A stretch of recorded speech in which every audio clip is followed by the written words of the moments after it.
મારું નામ મનીષ વાઘાણી છે. કઈ જગ્યાએ શું સમસ્યા? આ પુણા ગામની અંદર ઘણી કોટેજ ઇન્ડસ્ટ્રીના નામે આ લોકોએ ઇન્ડસ્ટ્રી બનાવી નાખેલી છે. નાના રહીશો 1.5 વર્ષથી અમે લોકો લડી રહ્યા છીએ, પણ આ જાડી ચામડીના અધિકારીઓને કાંઈ ફરક પડતો નથી. હું કમિશનર મેડમ પાસે કમસે કમ 10 ધક્કા ખાધા અને મેડમને પણ રજૂઆત, મને કે તપાસ છે, જોઈ લઈશું. શું જોઈ લેશો તમે? તમને બધી ખબર છે અને તમે તમારા મોઢે એવું બોલેલા છો હું ના હતો કે રાજકીય લોકોના કહેવાથી અમે આમાં કાંઈ કરી શકતા નથી.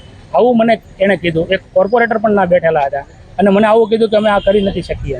તો તમે કોઈ રાજકીય લોકોના ઈશારે શું કરવા આવું કાર્ય કરી રહ્યા છો? કાલ સવારે રાજકીય લોકોના ઈશારે તમે કામ કરશો અને કાલે સવારે કોઈ ઘટના ઘટશે તો રાજકીય લોકો તો મૌખિકમાં તમને કહીને છટકી જાય, બધું તમારી માથે આવશે. આ બધું શું માંગ છે તમારી? અમારી માંગ એ છે કે જે કાંઈ અધિકારીઓએ આમાં જે કાંઈ મેળા પીપણાથી જે કોટેજ ઇન્ડસ્ટ્રીને મંજૂરી આપી છે અને જે ગેરકાયદેસર બાંધકામો છે ત્યાં તાત્કાલિક દૂર કરવામાં આવે અને સીલિંગ મારીને દૂર કરવા. અત્યારે શું કે છે, નાના પ્રમુખે મને એવું કીધું કે કોટેજ કે તમે ગમે એટલા દોડશો કાંઈ થવાનું નથી, કે અમારા બધી જગ્યાએ પૈસા અમારા પહોંચી ગયેલા છે અને આમાં કોઈ વસ્તુ થવાની નથી.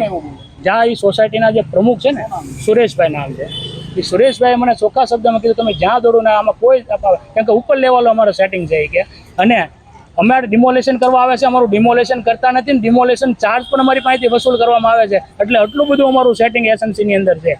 આવું મને સુરેશભાઈ જે પ્રમુખ હતા એને મને ચોખ્ખા શબ્દમાં કીધું.